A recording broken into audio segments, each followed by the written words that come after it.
Hi friend, imagine walking toward the edge of a medieval town just as the daylight begins to thin, the sky dimming into a soft grey that signals the end of work in 13th century England. Church bells have already marked the hour, fields are emptying, and the narrow streets are slowly filling with people moving in the same direction for the same reason. You're tired, hungry and cold, and whether you are a labourer finished with the day's work, a traveller arriving late, or a townsman avoiding the dark streets for a little longer, there is only one place where all paths quietly converge. You do not need to be told where it is, you follow the sound. Long before you see the building itself, you hear it, the uneven murmur of voices leaking into the street, rising and falling like a restless tide. Laughter breaks out suddenly, followed by a sharp shout, then the dull scrape of boots against wood. In medieval England, buildings are close together, timber-framed and leaning inward, their upper floors jutting out over the street.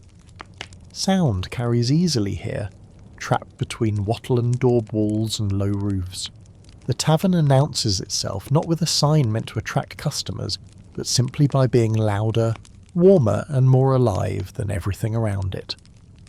The structure you approach is unmistakably medieval.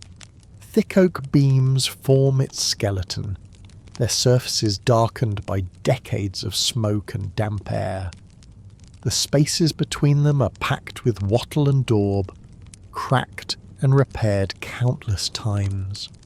The roof sags under the weight of age, patched with thatch or rough clay tiles scavenged and replaced as needed. The door is low and uneven, worn smooth where thousands of hands have pushed it open. There is no glass in the windows, only wooden shutters thrown back to release heat and smoke into the street. This is 13th century England, a world built by hand, repaired by necessity, and never meant to be comfortable. When you step inside, the change is immediate. Warmth closes around you, thick and heavy, carrying the smell of smoke, sour ale, damp wool cloaks, and food that's been simmering for hours. The tavern is already crowded, even though it is barely dusk by medieval standards. Life in the High Middle Ages follows the sun, and once daylight fades, people gather quickly wherever there is light and fire. The room is centred around a large open hearth, its flames crackling steadily, used not just for warmth but for cooking and illumination. Smoke rises toward the rafters and lingers there, escaping slowly through roof vents or gaps in the thatch. Candlelight flickers along the walls, casting shadows that shift constantly as bodies move. The floor beneath your feet is either rough wooden planks or packed earth, uneven and slick in places where ale has soaked in and never fully dried. Straw is scattered across it, meant to absorb spills and filth, though it does little to mask the smell. This is medieval England before modern sanitation, before regular bathing, before the idea of a clean public space. Taverns collect everything people carry with them. Sweat from a day's labour, mud from the road, and the lingering smoke of hearth fires that never truly go out. There are tables, but not enough for everyone. Benches are claimed early, and most patrons stand while they eat, pressed shoulder to shoulder in the dim light. Privacy does not exist here. Elbows bump, backs brush together. Someone shifts suddenly and forces you to adjust your footing. Conversations overlap without pause, spoken loudly enough to cut through the noise. No one acknowledges your arrival because arrivals are constant. In a medieval town, taverns are not special destinations. They are essential stopping points in a world where people are always in motion. This is England long before restaurants, before standardised inns, before food service as a concept. Taverns exist primarily to sell ale, which is safer to drink than water and consumed daily by people of all ages. Food is secondary, but still crucial. What you are given depends entirely on what is ready. Large pots of stew simmer near the hearth for hours, thick with grains, vegetables, and whatever scraps of meat were available that morning. Bread is coarse and heavy, baked earlier in the day, and now torn apart by hand. There are no menus, no choices, and no expectation of presentation. Meals are served when hunger demands it, not when comfort allows. In 13th and 14th century England, this is normal. People do not sit and linger over food. Labourers have spent the day hauling stone, ploughing fields, or working timber since sunrise. Travellers have walked miles along rutted roads between villages. When food appears, it must be eaten quickly, before it runs out, before someone else claims the space you're standing in, or before the next wave of bodies presses in. Bowls are often shared. Utensils are personal if you have them at all. Bread sometimes serves as both plate and sponge, soaking up stew before being eaten itself. This is medieval fast food, not born from convenience, but from necessity. As you stand there with a wooden cup in hand, you begin to notice the quiet tension that hums beneath the noise. Ale dulls exhaustion, but it also dulls restraint. Arguments flare easily in taverns like this, sparked by spilled drink, harsh words, or grudges carried in from the street. There are no guards posted at the door. Order is maintained by tavern keepers, by local reputation, or by the threat of communal retaliation. Medieval law does attempt to regulate taverns, limiting hours, banning certain games, but once darkness settles in, enforcement becomes uncertain. And yet, for all its discomfort, the tavern remains one of the most important places in medieval England. News travels here faster than parchment ever could. Word of a poor harvest, a new tax, or a distant conflict spreads between mouthfuls of bread and long swallows of ale. Travellers bring stories from other towns. Deals are made verbally, witnessed by those close enough to hear. In a largely illiterate society, these crowded rooms become informal networks of information, memory, and reputation. In the chapters ahead, we'll stay inside this medieval tavern longer than most people ever did. We'll look closely at what was cooked, how quickly it was served, and why speed mattered more than comfort. We'll explore the dangers that lurked in places like this, and the strange balance between community and chaos that kept them functioning. For now, though, you are still near the door, smoke drifting overhead, surrounded by strangers whose lives briefly intersect with yours before they spill back into the dark streets of medieval England. In 13th century England, ordering food does not begin with a question. There is no moment where someone asks what you would like, no pause to consider options. You approach the counter, if the tavern even has one, already understanding that the decision has been made for you. What is available is what has been cooking since morning, and what you receive depends on when you arrive, how hungry the room is, and whether the pot near the fire is still full. Food here is not personal. It is communal, immediate, and finite. Near the hearth, a large iron pot hangs suspended from a hook or rests directly in the embers, its contents bubbling slowly as they have for hours. This is the centre of medieval tavern food service. In towns across England during the High Middle Ages, stews like this form the backbone of public eating. Thick mixtures of grains, vegetables, and scraps of meat, designed to stretch limited ingredients as far as possible. Barley, oats, peas, onions, and cabbage are common. Meat, if present at all, is often fatty or sinewy, cut small so its flavour carries through the liquid. The stew is not refreshed for each customer. It evolves throughout the day, absorbing new ingredients as old ones disappear. The person serving the food works quickly and without ceremony. A wooden ladle dips into the pot, scraping the bottom to gather something solid before pouring it into a waiting bowl. These bowls are usually made of wood or coarse pottery, sturdy enough to survive constant handling. Sometimes they are rinsed between uses, sometimes they are not. In a medieval tavern, cleanliness is secondary to speed. The goal is not to present a meal, but to move bodies through hunger as efficiently as possible. Bread appears next, often before the stew has even finished settling. In 13th and 14th century England, bread is the foundation of nearly every meal, and taverns rely on it heavily. The loaves are dark, dense and heavy, baked from mixtures of rye, barley, or maslin rather than refined wheat. They are sliced thick or torn apart by hand, passed from one person to another, without concern. In many cases, bread doubles as a plate. The stew is poured over it, soaking in until the bread softens, allowing the entire meal to be eaten with minimal utensils. This is medieval fast food in its purest form. There is no waiting for preparation because the preparation has already happened. Stews simmer all day so they can be served instantly. Bread is baked in bulk each morning and consumed until it is gone. Ale is poured as quickly as cups can be refilled. In a society where most people work physically from sunrise to dusk, food must arrive the moment hunger does.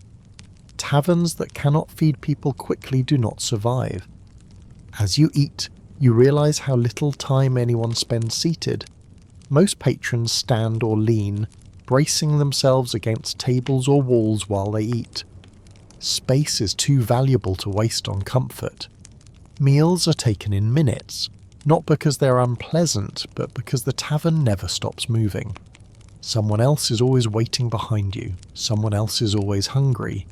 When your bowl empties, it is often collected immediately, wiped clean with a cloth or handful of straw and returned to service. Outside the tavern door, the street plays a role in this food economy as well. In many medieval English towns, taverns sit along busy roads or near marketplaces where vendors sell pies, bread and cooked foods meant to be eaten while walking. These foods, meat pies sealed in thick crusts, small loaves, roasted items skewered on sticks, function much like modern street food. People buy them quickly, eat them quickly and move on. Taverns compete not by offering variety, but by offering warmth, shelter, and the promise of a full belly in one stop. Back inside, ale flows constantly. In medieval England, ale is a daily staple, brewed locally and consumed fresh. It is weak by the modern standards, but safer than water, and deeply embedded in everyday life. Taverns are licensed to sell it, and much of their income depends on volume rather than quality. Cups are refilled without fuss. Payment is often made after eating, sometimes recorded mentally by the tavern keeper, sometimes settled immediately in coin. Credit exists, but trust is fragile and debts are remembered. There is no concept of choice in this system. You do not ask whether the stew contains meat or how it was prepared. You eat what is served when it is served, or you leave hungry. In medieval England, this is not considered harsh. It is simply how shared spaces function. Taverns are not meant to cater to individuals. They exist to keep the town moving. As the evening deepens, the food grows thicker and more limited. Ingredients disappear from the pot and are not replaced. Portions grow smaller. Those who arrive late receive more liquid than solid. Bread runs out entirely. This is understood and accepted. In a world without refrigeration or surplus, scarcity is visible and immediate. When the food is gone, it is gone. And yet, despite the simplicity, tavern food performs an essential role. It allows travellers to survive the road.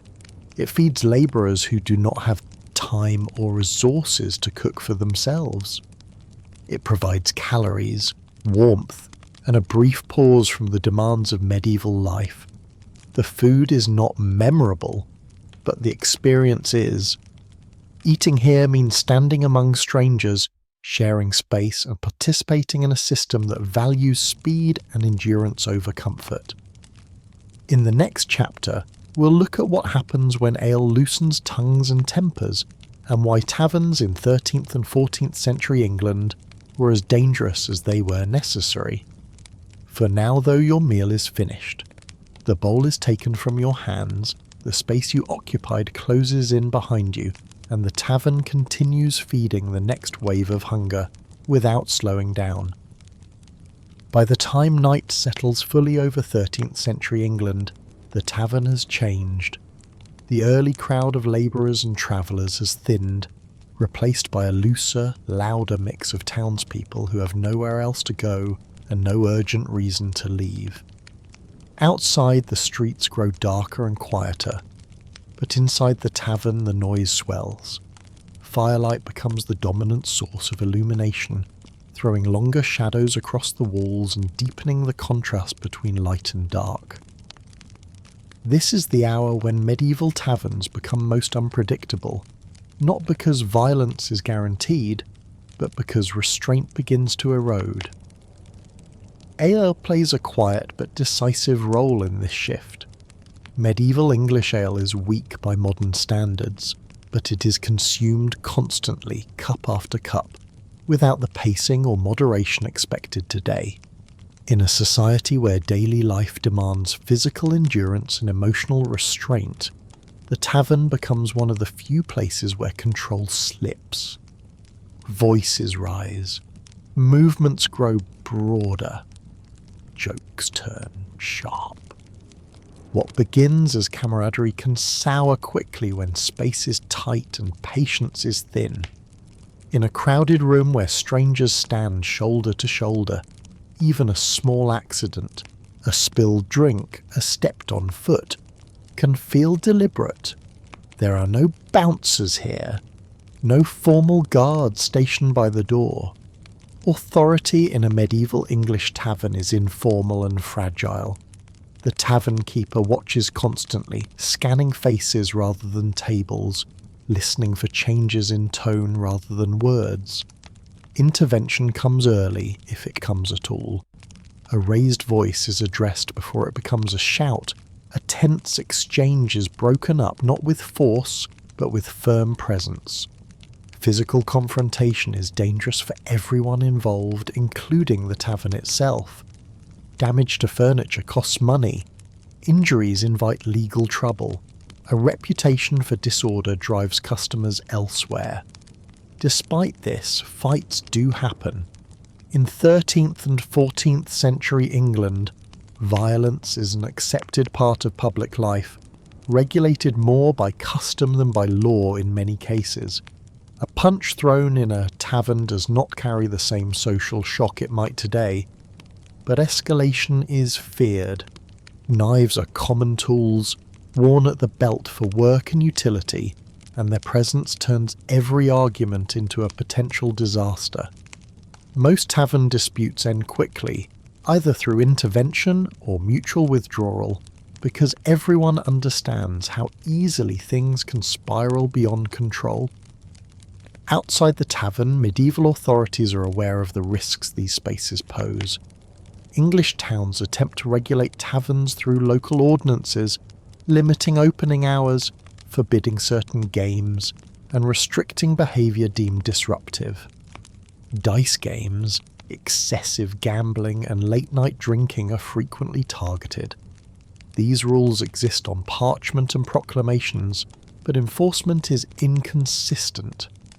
Town watchmen are few, poorly paid, and often reluctant to intervene unless violence spills into the street. Once darkness falls, the tavern becomes its own world, governed more by reputation than law.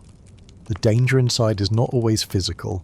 Theft thrives in crowded spaces where bodies press together and attention drifts. Purses are cut quietly, belts loosened. Goods left unattended vanish without notice. Travellers are particularly vulnerable, marked by unfamiliar accents or cautious behaviour. A medieval tavern offers shelter, but it also exposes those who enter it.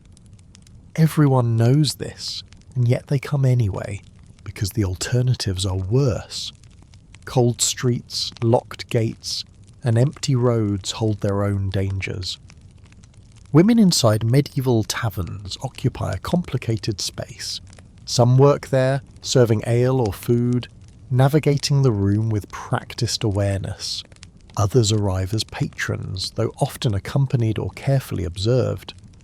Respectability is fragile in public spaces, and taverns carry reputational weight. To be seen there too often or too late invites judgment. Still, women are present, moving through the same smoke and noise, participating cautiously in a space that does not fully belong to them, but cannot function without them either. As the night deepens, discipline becomes more communal. Regulars recognize one another. Outsiders are watched more closely. A raised voice draws attention. A lingering stare invites response. The tavern survives because most people understand the unspoken rules that keep it from collapsing into chaos. Do not push too hard, do not draw still, do not embarrass the keeper. These rules are learned not through instruction, but through observation and consequence. In medieval England, shame is a powerful regulator. To be known as someone who causes trouble is to be quietly excluded from future gatherings, denied credit, or refused service. The tavern remembers.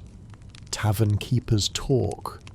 Towns remember names longer than they remember laws. This social memory does more to maintain order than any posted rule ever could. Even so, accidents happen, tempers flare, ale blurs judgment. The line between laughter and hostility is thin. At times, violence spills beyond the tavern walls. Shouting carries into the street, doors burst open, bodies stumble into the night air, followed by sudden silence as onlookers retreat. These moments are brief but memorable, reinforcing the tavern's reputation as both refuge and risk. By morning, the street will show no sign of what occurred. Medieval towns do not dwell on disruption. Life continues. And yet, despite the danger, taverns remain indispensable. They provide warmth, information, food, and shelter in a world where private space is scarce and travel is slow. They absorb tension that might otherwise fracture communities elsewhere. In a sense, taverns act as pressure valves for medieval society, containing disorder within walls built to endure it. As the fire burns lower and cups empty more slowly, the crowd thins again. Some patrons drift home, others collapse into sleep where they stand waiting for dawn. The tavern does not close so much as quiet itself, preparing for another cycle. What remains is the knowledge that this space has held the town together for another night, balancing danger and necessity with just enough control to survive. In the next chapter, we'll step back and look at why taverns never truly disappear from medieval life, how they functioned as infrastructure rather than entertainment, and why towns across England continued to tolerate their risks. For now, the room grows darker, the fire settles into embers, and the medieval tavern waits for the next day to begin all over again. In 13th and 14th century England, a medieval tavern did not run itself. Every cup of ale poured, every fire kept burning, and every argument quietly diffused depended on the people who lived and worked behind the counter. These were not passive hosts presiding over a room of strangers, but labourers in their own right, bound to the same economic pressures and legal constraints as everyone else in town. Running a tavern meant balancing hospitality with control, generosity with survival, and public service with personal risk. Most taverns were family operations. The person serving ale in the main room often lived just beyond it, sleeping in a cramped upper chamber or back room with children, relatives, or apprentices close at hand. Brewing ale, hauling barrels, cooking food, cleaning floors, and keeping accounts were shared responsibilities. In many English towns, women played a central role in this work. Alewives, women who brewed and sold ale, were common figures in medieval life, operating both small household businesses and larger taverns. Their labour was visible, constant and essential, even as it was closely scrutinised. Brewing itself was demanding and time-sensitive. Ale in medieval England was not preserved for long periods. It spoiled quickly, which meant tavern keepers had to brew frequently and sell steadily. Grain had to be sourced, water hauled, fires tended, and fermentation monitored by experience rather than measurement. A batch that went bad meant lost income. A batch that was too weak risked complaints. One that was too strong could invite trouble. Every decision carried consequences, and mistakes were costly in a world without margins. Tavern keepers were also bound by regulation. Town authorities monitored ale quality through systems like the Assize of Ale, which set standards for price and strength. Officials could inspect taverns, taste ale, and impose fines for violations. In practice, enforcement varied, but the presence of regulation meant tavern keepers operated under constant awareness that their work was being watched. Reputation mattered. A tavern known for cheating customers or encouraging disorder quickly attracted unwanted attention. Credit was another quiet hazard. In medieval towns, coin was not always readily available, especially among labourers paid irregularly or seasonally.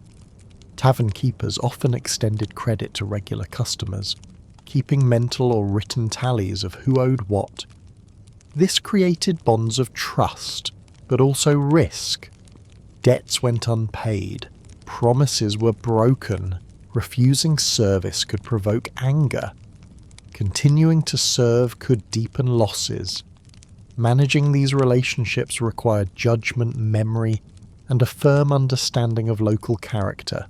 Inside the tavern, authority rested on presence rather than force. Tavern keepers rarely carried weapons openly, and calling for town officials was a last resort. Instead, they relied on familiarity, tone, and timing. A raised voice from behind the counter could still a brewing argument. A deliberate pause before refilling a cup sent a clear message. Regulars were sometimes enlisted implicitly to help maintain order, using shared interest rather than violence to diffuse tension. The tavern functioned because its keepers understood the room better than anyone else. The physical labour never stopped. Barrels had to be rolled and lifted. Fires needed constant attention. Floors were swept repeatedly, though never truly clean. Empty cups were collected, wiped and reused. Food scraps were managed carefully, either reused, fed to animals, or discarded outside. In a medieval town, waste attracted pests quickly, and a poorly kept tavern risked more than complaints. It risked infestation and disease. Cleanliness, such as it was a form of self-preservation. Living so close to public space blurred boundaries. Tavern keepers could never fully retreat from their work. Noise carried upward through thin floors. Late arrivals knocked after hours. Arguments spilled into private areas. Family life unfolded alongside commerce, with children growing up amid the smell of ale and smoke, learning early how to read moods and avoid trouble. Privacy was limited and rest was irregular. Running a tavern meant accepting constant exposure. Women who ran or worked in taverns faced particular scrutiny. While alewives were common and economically necessary, they were also frequent targets of moral suspicion. Sermons and social commentary often portrayed them as dishonest or disorderly, blaming them for drunkenness or vice. This tension did not stop women from running taverns, but it shaped how carefully they had to navigate reputation and behaviour. Respectability was as much a tool as skill. Despite the risks, taverns offered opportunity. They provided steady income in towns where options were limited. They placed keepers at the centre of information networks. They created relationships that extended beyond commerce into mutual reliance. A well-run tavern became a fixture, known and trusted, woven into the daily life of the town. Success was quiet and cumulative, built not on popularity but on endurance. By night's end, when the last cups were cleared and the fire banked low, tavern keepers did not simply close a business. They returned to the same space transformed from public chaos to private exhaustion. The room that held dozens of strangers hours earlier now belonged briefly to those who maintained it. In a few hours, the cycle would begin again. In the next chapter, we'll look at what happened when the tavern became more than a place to eat and drink. When people stayed the night, slept among strangers, and trusted fragile walls to keep them safe until morning. For now, the door is barred, the noise fades, and the people who ran the tavern finally step out of sight, preparing to do it all again tomorrow.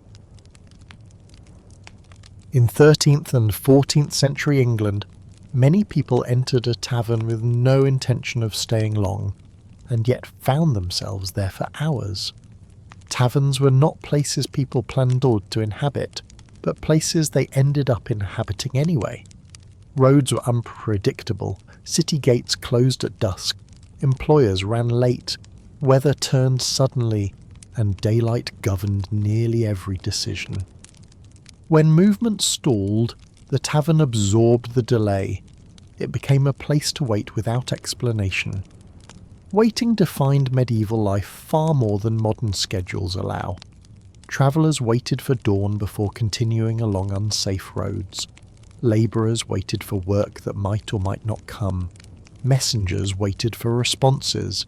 Merchants waited for carts, companions, or permission to pass. In towns across medieval England, taverns quietly became the default holding areas for all of this uncertainty. You could not linger in the street without drawing suspicion, and you could not linger in a church without purpose. The tavern required neither justification nor invitation. Inside, time moved differently. There was no clock on the wall, only the gradual shift of light and sound. Morning brought quiet conversation and cautious movement. Midday filled the room with short stays and quick exchanges. Evening slowed everything down again as people settled into place, not to sleep, but to remain. Taverns were one of the few spaces where staying without a clear role was tolerated. You did not need to be working, praying, or passing through efficiently. You only needed to exist. This made taverns natural gathering points for people caught between phases of life. Seasonal workers waiting for the next hiring day leaned against tables for hours. Apprentices killing time before curfew lingered over weak ale. Travellers delayed by rain or injury stayed inside long past their original plans. Taverns did not promise progress, they promised pause. In a society that rarely slowed down by choice, that mattered. Loitering in this context was not ample idleness. It was endurance. To wait indoors near warmth and people was safer than waiting alone. A medieval tavern offered visibility. You could see who entered. You could hear what was happening beyond the walls. Information arrived unexpectedly, carried in by strangers who stopped briefly and moved on. Someone waiting for news did not wait in silence. They waited among voice. This constant presence of people with nothing urgent to do shaped the tavern's atmosphere. Unlike inns, which were oriented toward arrival and departure, taverns filled with regulars who returned day after day, often occupying the same spaces: a bench near the wall, a place by the hearth, a standing spot near the door. These informal territories were respected quietly. Regulars watched newcomers. Newcomers learned quickly where they were welcome to stand. Taverns also absorbed people who did not fit neatly into other medieval institutions. Those without stable households, consistent work, or strong guild ties drifted towards these spaces because there were few alternatives. The tavern did not demand credentials. It did not close its doors during the day. It did not require membership or formal belonging. You could be present without being accounted for. This tolerance came with limits. Tavern keepers watched loiterers carefully, especially those who consumed little and stayed long. Presence was acceptable, disruption was not. Those who lingered learned to make themselves unobtrusive, nursing a single cup for hours, listening more than speaking, moving aside when needed. Taverns functioned because people understood how to occupy space without claiming it. As daylight faded, the nature of waiting changed. Evening waiting was heavier, more cautious. City gates closed. Roads grew dangerous. The tavern filled with people who were not going anywhere until morning, whether they admitted it or not. Some waited for companions, others waited for courage, others simply waited because leaving felt worse than staying. The tavern became a buffer against night. Unlike inns, taverns did not organise this waiting. There were no assigned rooms, no schedules, no assurances. Everyone negotiated their own place in the room, their own duration, their own exit. This made taverns unpredictable but also deeply human. They reflected the uneven rhythm of medieval life, where plans changed constantly and certainty was rare. Waiting also created opportunity. Conversations began not because they were planned, but because time allowed them. Deals were discussed slowly. Rumours were tested. News spread sideways, passed from table to table without urgency. In medieval England, this informal exchange shaped opinions long before official announcements arrived. Taverns did not broadcast information. They let it drift. Even boredom played a role. Boredom loosened tongues. It made people receptive. It encouraged storytelling, exaggeration, and speculation. A medieval tavern filled with people waiting had a different energy than one filled with people passing through. It felt suspended, as if the room itself was holding its breath. Eventually waiting ended, but not neatly. Some people left abruptly when circumstances changed. Others stayed until they were forced out by closing or exhaustion. Taverns did not resolve waiting. They absorbed it until something else intervened. This was their quiet function in medieval England, to hold people when the world offered no clear next step. By the time night fully settled, the tavern was no longer just a place to eat or drink. It had become a temporary anchor, keeping people from drifting into streets, roads, or uncertainty before they were ready. In this way, taverns did not replace homes or inns. They filled the space between them. In the next chapter, we'll look at why this kind of lingering made medieval authorities uneasy, and how the church, in particular, viewed taverns as places where time, temptation, and morality mixed too freely. For now, the room remains full, not with sleepers, but with people waiting for whatever comes next. In 13th and 14th century England, suspicion toward taverns did not begin inside their walls. It began elsewhere, in stone churches beneath timbered roofs where voices carried from pulpits rather than hearths. On Sundays and feast days, parishioners gathered on wooden benches while priests spoke openly about excess, temptation, and the dangers of unrestrained behaviour. Taverns were not always named directly, but everyone understood the reference. When sermons warned against drunkenness, idleness, and sinful company, The image that formed was unmistakable. The medieval church did not oppose taverns because they sold ale. Ale itself was ordinary, consumed daily by nearly everyone. What troubled church authorities was what taverns allowed to happen when supervision faded. They were places where time slipped, where people lingered without purpose, where speech grew loose and restraint softened. From a religious perspective, taverns represented spaces where moral discipline weakened, especially after dark, when confession and correction were far away. This concern was rooted in medieval theology. In England during the High Middle Ages, sin was understood not only as individual failure, but as something encouraged by environment. Certain places were believed to invite temptation simply by existing. Taverns, with their noise, drink, and mixed company, fit this description easily. Sermons warned that idle time was dangerous time, and taverns were defined by idleness more than any other public space. Outside the church, these warnings echoed through daily life. Moral instruction did not remain abstract. Townspeople repeated it in conversation. Parents warned children.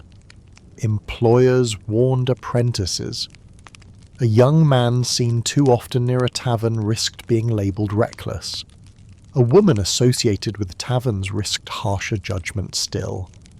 Reputation in medieval England was fragile, and proximity mattered.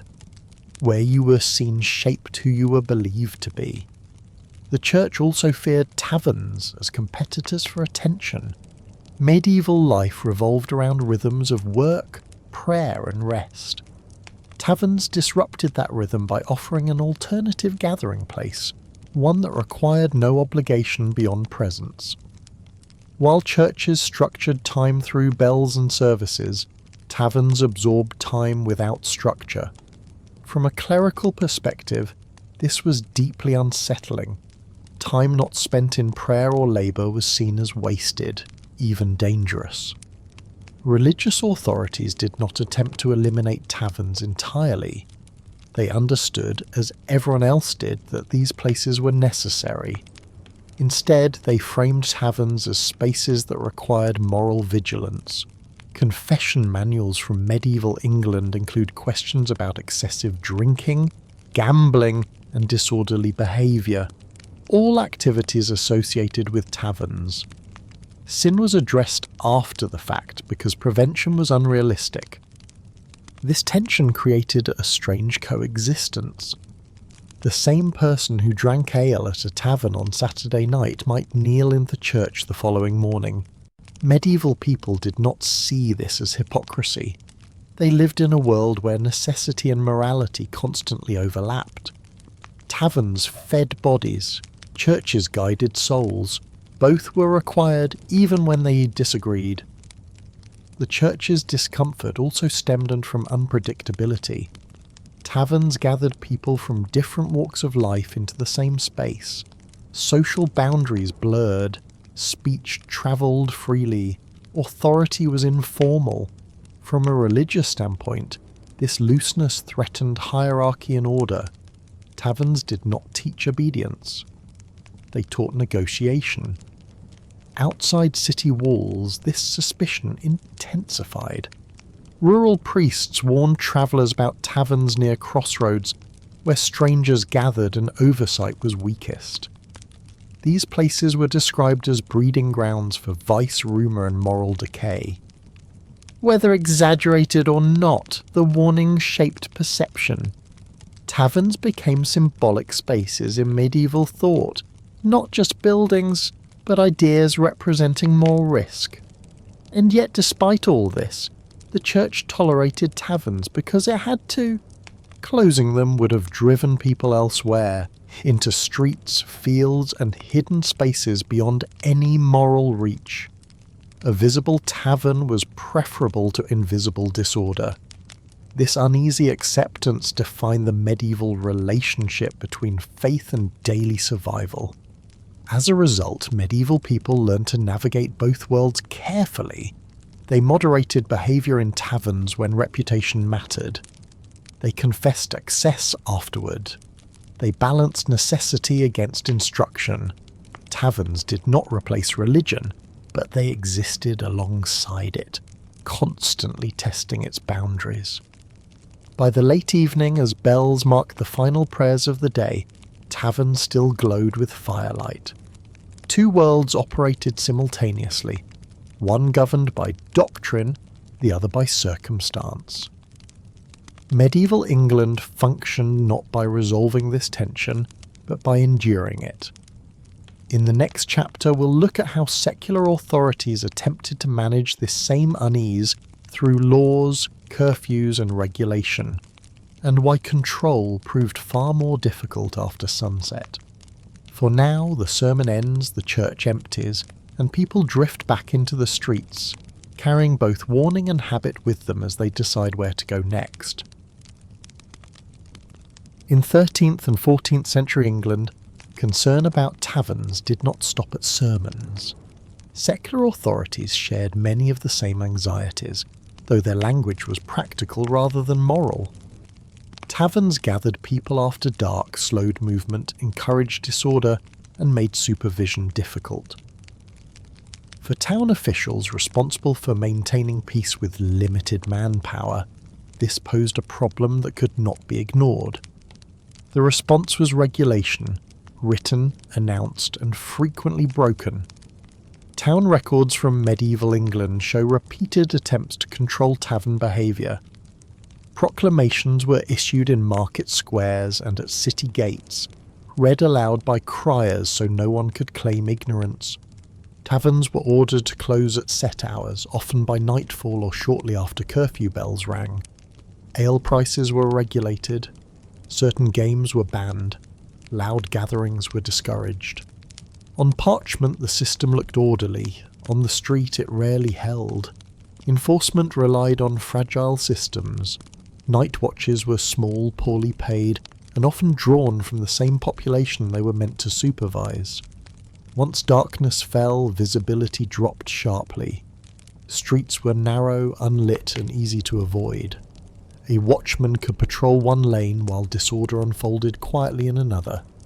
Taverns were only one source of trouble, competing for attention with theft, fights, and fire risk across the town. City gates played a crucial role in this legal landscape.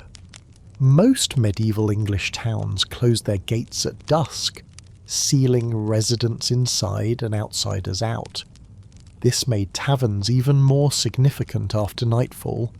Anyone still inside the walls had limited options for shelter or activity. Taverns absorbed this pressure, whether authorities approved or not. Closing taverns entirely would have pushed people into streets and alleys, where enforcement was even weaker. Punishments existed, but they were blunt tools. Tavern keepers could be fined for staying open too late, selling bad ale, or allowing disorder. Patrons could be fined or briefly imprisoned. Stocks and public humiliation were common penalties, meant to deter future behaviour through shame. Yet these measures addressed symptoms, not causes. People continued to gather because they had nowhere else to go. Legal control was further complicated by economic dependence. Taverns generated revenue through ale taxes and fines. Closing them reduced income for towns already struggling with maintenance, defence, and poor relief. Authorities found themselves caught between discipline and necessity. Too much enforcement risked economic strain. Too little invited disorder. The balance shifted constantly, often depending on season, population pressure, and recent incidents. Records show that tavern laws were reissued repeatedly, a sign not of success, but of failure. If rules had worked, they would not need constant restating. Each proclamation was an admission that behaviour had not changed. Medieval governance relied heavily on repetition, hoping that visibility alone might achieve compliance. Taverns, however, thrived in the gaps between announcement and enforcement. Outside the town centre, enforcement weakened further. Taverns near roads, bridges, and crossroads attracted travellers beyond the reach of regular patrols. These locations worried authorities most. They gathered strangers, delayed movement, and created uncertainty. Yet shutting them down entirely was impractical. Travellers needed shelter. Merchants needed places to stop. Law bent to necessity again and again. This constant failure of control shaped medieval attitudes toward law itself. Authority was understood as limited, situational, and negotiable. People learned where rules were enforced strictly, and where they softened after dark. Tavern keepers learned when to close shutters and when to keep serving quietly. Patrons learned how long they could linger without drawing attention. The law existed, but it did not dominate daily behaviour. Importantly, taverns were not lawless as spaces. They were semi-regulated ones. Their existence demonstrated how medieval society functioned, not through total control, but through tolerance of imperfection. Order was maintained just enough to prevent collapse, not enough to eliminate risk. Taverns tested this balance nightly. When serious violence occurred, law responded decisively. Assault, theft, and death brought investigation and punishment. But these were exceptional moments. Most tavern-related disorder lived below the threshold of legal urgency. It was managed socially, not judicially. Law stepped in only when social regulation failed completely. By late evening, as curfew bells rang and watchmen moved through streets, taverns adapted rather than closed. Doors were barred halfway, voices lowered, serving slowed. The appearance of compliance mattered as much as compliance itself. Medieval law depended heavily on visibility, and taverns learned how to appear obedient without surrendering function. In the end, the law did not tame taverns, it learned to live alongside them. Regulation shaped behaviour at the edges, but could not erase the need these places fulfilled. Taverns survived not because they defied authority, but because authority recognised its own limits. In the next and final section before we close, we'll step back from rules and institutions entirely, and look at what medieval taverns reveal about everyday survival, why they endured across centuries despite moral suspicion, legal pressure, and constant risk. For now, night deepens, patrols pass by, and the tavern remains where it has always been, not beyond the law but never fully within it either. In early 12th century England, life followed rhythms that were difficult to escape and impossible to ignore. This was a country still reshaping itself after the Norman conquest, where authority flowed from castles and churches, roads followed Roman foundations, and towns grew unevenly behind timber walls and earthen banks. Daily movement was governed by daylight weather and obligation, and every decision about where to go, or where to stop, was shaped by these limits. Taverns existed within this rhythm, not as destinations, but as places where it momentarily slowed. At dawn, towns came alive quickly. Church bells rang out across narrow streets, calling people to prayer and signalling the start of labour. In boroughs and market towns across early 12th century England, workshops opened directly onto the street. Bakers fired ovens, smiths worked iron in open-fronted forges. Carts rattled over uneven ground, hauling grain, firewood, and stone. Movement was purposeful and visible. Taverns at this hour were quiet, their doors shut or barely open, because the day had not yet created the need for them. As morning progressed, roads fed people into towns in steady streams. Messengers arrived from nearby manors. Peasants entered with produce. Traders followed routes laid down centuries earlier, still tracing Roman roads that cut through fields and forests. This movement created waiting, delays at gates, bargaining at markets, pauses while loads were inspected or prices argued. Taverns absorbed these pauses naturally. They provided places to step aside from the street without stepping out of town life entirely. By midday, the pace intensified. Markets filled with voices and colour. Coin changed hands, disputes flared and settled. Meals were taken quickly, often standing, often without leaving the street for long. Taverns filled briefly and emptied just as fast. Ale was consumed not for leisure, but because it was safer than water and easier to drink in quantity. In early 12th century England, taverns functioned as extensions of the marketplace rather than escapes from it. The afternoon marked a turning point. Shadows lengthened. Travellers began calculating distance rather than ambition. Could the next village be reached before dusk? Would the gate remain open? Roads beyond town walls were risky after dark, especially in regions still sparsely policed. Taverns became spaces of decision-making, not places of rest, but places to weigh consequences. Staying was not indulgence, it was strategy.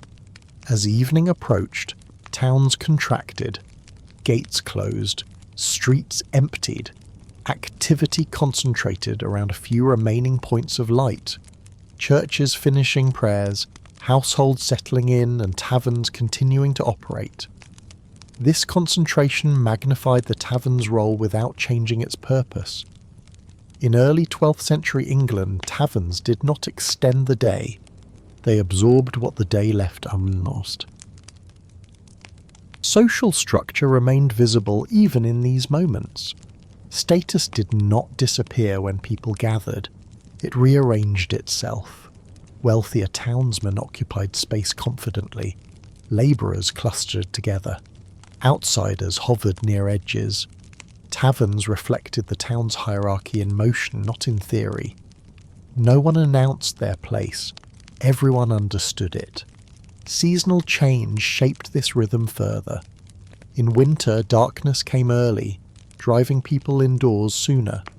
Taverns filled earlier and stayed fuller longer. In summer, extended daylight delayed gathering, thinning taverns until late. During planting and harvest seasons, exhaustion drove people inward, briefly before pulling them back out. Taverns responded to these cycles without resisting them. They were flexible spaces in an inflexible world. Importantly, taverns did not replace other medieval institutions. In early 12th century England, churches structured belief and time. Manurial obligations structured labour. Households structured survival. Taverns structured uncertainty. They held the moments that did not belong cleanly anywhere else. Delay, indecision, fatigue, waiting. They did not solve problems. They contained them. Even conflict followed this logic. Tension that built during the day surfaced where people finally paused. Taverns did not create frustration. They revealed it. Disputes over wages, tolls, or treatment by authority found voice not because taverns encouraged them, but because there were few other places to speak freely among witnesses. Seen from a distance, this explains why taverns endured despite criticism from both church and law. They were not luxuries layered onto medieval life. They were mechanisms that allowed towns to function under strain. When roads failed, taverns caught travellers. When labour paused, taverns held workers. When authority weakened after dark, taverns kept people visible rather than scattered. By late night, when streets were quiet and watchmen passed beneath shuttered windows, taverns stood as the last spaces of collective presence. Fires burned low, voices softened. The day finally released its grip. In early 12th century England, this release mattered. Life was repetitive, demanding, and rarely forgiving. Taverns offered not comfort, but endurance. With morning, the cycle reset, doors closed, streets refilled. Taverns faded back into the background, waiting to be needed again. This repetition, not excess, not pleasure, explains their permanence. They were built into the tempo of medieval life as surely as walls, gates and roads. In the epilogue, we'll step away from institutions and rhythms altogether, and reflect on what it meant to pass through these spaces briefly and anonymously, again and again, in a world where survival depended less on comfort than on knowing when and where to stop. In early 12th century England, most people passed through taverns without ever thinking of them as places that would be remembered. They were not destinations meant to leave an impression, and they were not institutions designed to inspire loyalty or pride. A tavern was something you used when the road slowed you down, when daylight failed, or when the rhythm of the town left you with nowhere else to stand. You entered, you waited, you ate, or drank if you could, and you moved on. The tavern did not ask for more than that. For people living in this period, in towns still shaped by Norman authority, Roman roads and timber construction, life was rarely experienced as a sequence of clear beginnings and endings. Days bled into one another. Seasons repeated with little variation. Movement was governed by obligation rather than choice. Taverns fit into this pattern quietly. They did not interrupt medieval life. They absorbed it when it slowed or stalled. Most people who crossed a tavern threshold in the early 11th century left behind no trace. No record noted their presence. No object preserved their name. They stood near a wall, listened to voices they would never hear again, and disappeared back into the flow of work, travel, and survival. Taverns were built to withstand this anonymity. They did not rely on memory. They relied on repetition. What makes taverns visible to us now is not what happened inside them, but how often they were needed. Their persistence across towns and decades tells a simple story. Medieval life required places that could hold people temporarily, without asking who they were or why they had stopped. In a world where homes were private, churches were moral, and roads were unforgiving, taverns occupied a narrow space between necessity and tolerance. In early 12th century England, this space mattered. Towns were growing, but unevenly. Authority was present, but limited. Travel was possible, but uncertain. Taverns made these conditions survivable not by improving them, but by softening their edges. They offered warmth without promise, shelter without ownership, and presence without commitment. That was enough, and it's tempting to imagine medieval taverns as lively centres of drama, full of memorable encounters and decisive moments. In reality, their importance lay in how unremarkable they were. Most visits were quiet, most conversations were forgotten, most decisions made there were small, whether to stay or go, whether to wait another hour, whether to risk the road or trust the walls. These were not heroic choices, they were practical ones. From a distance, taverns appear everywhere in medieval England because they answered the same problems repeatedly. They existed near roads because roads failed people at night. They existed inside towns because streets offered no shelter. They existed despite criticism because removing them solved nothing. Taverns endured because they matched the scale of medieval uncertainty. By the early 11th century, generations had already passed through these spaces without changing them much at all. Fires burned in roughly the same places. Doors opened and closed the same way. Voices rose and fell, then vanished. Taverns did not evolve quickly because the needs they served did not change quickly. Hunger, fatigue, delay, and hesitation were constants. And yet, despite their ordinariness, Taverns shaped how medieval people experienced time. They slowed it. They stretched moments that would otherwise have been hurried or dangerous. They allowed people to pause without retreating completely from the world. In a life dominated by obligation, this pause mattered more than comfort ever could. When you imagine a person standing inside a tavern in early 12th century England, a traveller, a labourer, a messenger, it helps to imagine what they are not doing. They are not celebrating. They are not resting deeply. They are not escaping responsibility. They are waiting for conditions to change, waiting for daylight, waiting for gates to open, waiting for strength to return, waiting for the road to feel less hostile. The tavern does not resolve this waiting. It simply holds it. It gives it walls, warmth, and witnesses. Then it releases it back into the world when the moment passes. By morning, little remains. Straw is cleared. Benches are moved. The street resumes its purpose. The tavern fades back into the background, ready to be needed again. No one speaks of what happened there the night before because nothing remarkable needs to have happened for the tavern to have done its job. This is why medieval taverns resist romanticisation. Their value was never in excess or spectacle. It was in endurance. They persisted because medieval life required spaces that could absorb uncertainty without collapsing under it. Taverns did not improve the world.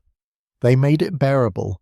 And so, when we look back across the narrow streets and timber walls of early 12th century England, taverns appear again and again, not because they stood out, but because they were always there when movement stalled and choices narrowed.